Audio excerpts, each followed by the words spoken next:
मौलाना शहाबुद्दीन रज़वी ने देखिए गंभीर संगीन आरोप लगाया है। उन्होंने आरोप लगाया कि आजम खान की पसंद के लोगों को ही वक्फ बोर्ड का चेयरमैन और सदस्य बनाया गया। उनका आरोप यह भी है कि इन कार्यकालों में बोर्ड के अंदर मनमाने तरीके से काम हुआ और कई गड़बड़ियां की गई। खुद हमारे साथ रज़वी साहब मौजूद है। रज़वी साहब, बहुत बहुत स्वागत है आपका। जो गंभीर संगीन आरोप यहां पर आपने लगाए हैं सर, हम चाहेंगे कि लाइव न्यूज़ 18 इंडिया के जरिए आप लाइव ये बताइए वो कौन से गंभीर संगीन आरोप हैं। देखिए मोहतरमा, 3 बार तो मुख्यमंत्री रहे मुलायम सिंह यादव जी और 1 बार रहे अखिलेश यादव जी। इन सभी कार्यकाल में आजम खान वक्फ और अल्पसंख्यक मंत्री रहे और इन्हीं के पसंद के लोग और इन्हीं के चहीते लोगों को वक्फ बोर्ड का चेयरमैन बनाया गया और सदस्य बनाया गया और अधिकारी नियुक्त किए गए। तो ये जो एक 30 साल का मोटा मोटा अगर टाइम पीरियड समझ लीजिए, तो इस सिलसिले में उत्तर प्रदेश में वक्फ बोर्ड की जमीनों को बर्बाद किया गया, सौदेबाजी की गई, भू माफियाओं के हाथ में जमीनें जो है बेची गई और करोड़ों की जमीनों को रेवड़ियों के भाव बेचा गया। हमारे बुजुर्गों ने इसलिए जमीनें वक्फ की थी कि गरीब, कमजोर, लाचार, यतीम और बेवा मुसलमानों पे खर्चा की जाए, इनकी मदद की जाए। यतीम है तो उनकी मदद की जाए और बेवा खवातीन हैं, महिलाएं हैं तो उनकी मदद की जाए, उनको आर्थिक मदद दी जाए। जो बच्चे पढ़ना चाहते हैं, ज़हीन हैं, फतीन हैं, मगर आर्थिक तंगी की वजह से नहीं पढ़ पाते, तो उनको पढ़ाई में मदद की जाए, उनको किताबें दी जाएं, फीस दी जाए और यतीम खाने बनाए जाएं, मस्जिद बनाई जाए, मदरसे बनाए जाएं, स्कूल, कॉलेज, हॉस्पिटल बनाए जाएं।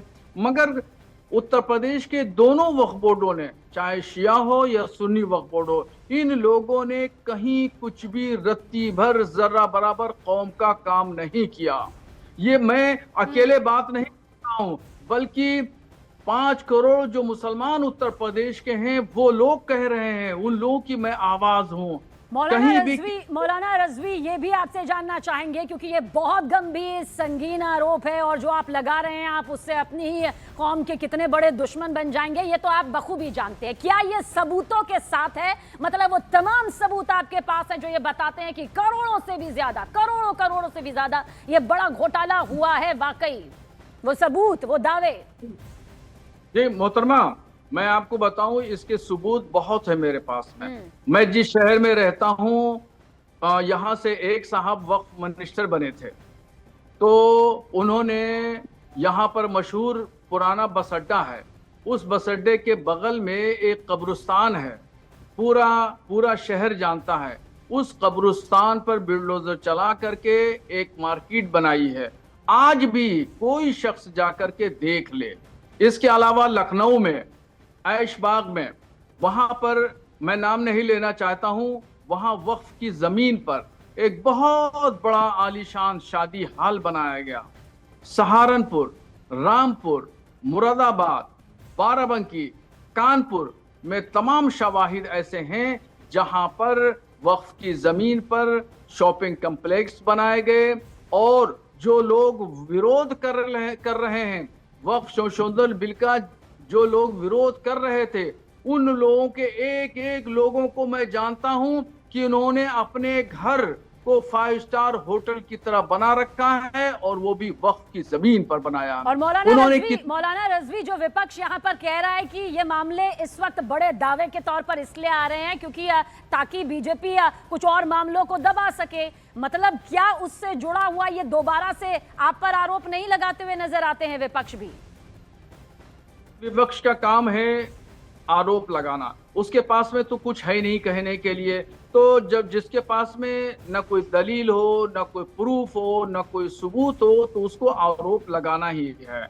हम तो अपनी बात कह रहे हैं। हमारे बुजुर्गों की जमीनों को कौड़ियों के भाव बेचा गया, बर्बाद किया गया और ये तमाम चीजें समाजवादी पार्टी के शासनकाल में हुई और उसके बाद में भी हुई। तो हम अपना दर्द बयान कर रहे हैं, हम किसी के पास में जाकर के भीख मांगने की बात नहीं कर रहे हैं। उन लोगों को आईना हम दिखा रहे हैं कि चेहरा अपना आईने में देखें, किस तरीके से आपका चेहरा गंदा है, मैं तो चाहता हूं कि मुख्यमंत्री योगी आदित्यनाथ जी जांच करा दें ताकि दूध का दूध, पानी का पानी हो जाए।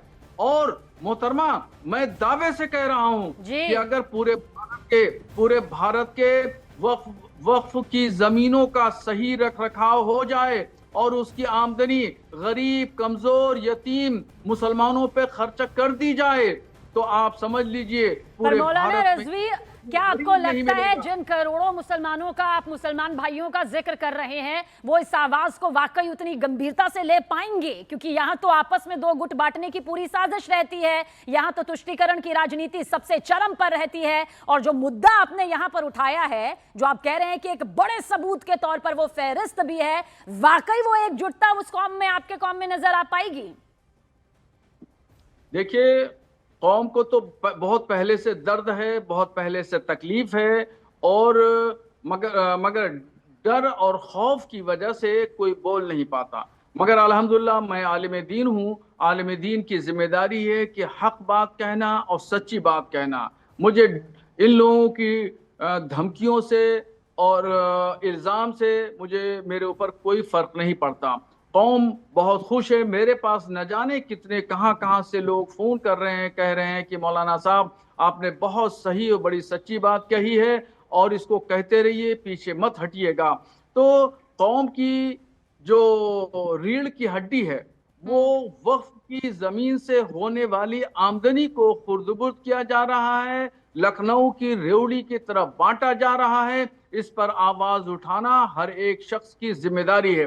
मगर सियासी लोग, वही लोग इल्जाम लगाएंगे, वही लोग विरोध करेंगे जिन्होंने कहीं न कहीं किसी वक्फ जमीन पर कब्जा कर रखा है या वहां से उनकी पॉकेट में आमदनी हो रही है। जी। वो गरीब मुसलमानों की फिक्र नहीं है उनको यतीम, बेवा औरतों की फिक्र नहीं है कि इसकी आमदनी हमारे बुजुर्गों ने इसलिए की थी कि इससे होने वाली आमदनी गरीब मुसलमानों को दी जाएगी, उनकी मदद की जाएगी, उनको अपने पैरों पर खड़ा किया जाएगा। मोहतरमा, आपको बताऊं, जब ट्रेन में मैं चलता हूं, बस में जाता हूं, तो वहां पे मुझे शर्म आती है जब मुसलमान बुर्कापोश खातून भीख मांगती है या कोई बूढ़ा दाढ़ी वाला भीख मांगता है, चौराहे पे भीख मांगता हुआ नजर आता है। शर्म आती है कि मौलाना अरबों रजवी, आपने अपनी बात हम तक पहुंचाई और हमारे जरिए करोड़ों लोगों तक ये बात पहुंचाई। अब क्योंकि आपने सीएम योगी आदित्यनाथ को भी इस बाबत खत लिखा है, अब देखते हैं कि इसे लेकर क्या कुछ प्रक्रिया की तस्वीर आदेश के तौर पर, निर्देश के तौर पर नजर आती है। बहरहाल शुक्रिया हमारे साथ जुड़ने के लिए और इस बातचीत के लिए।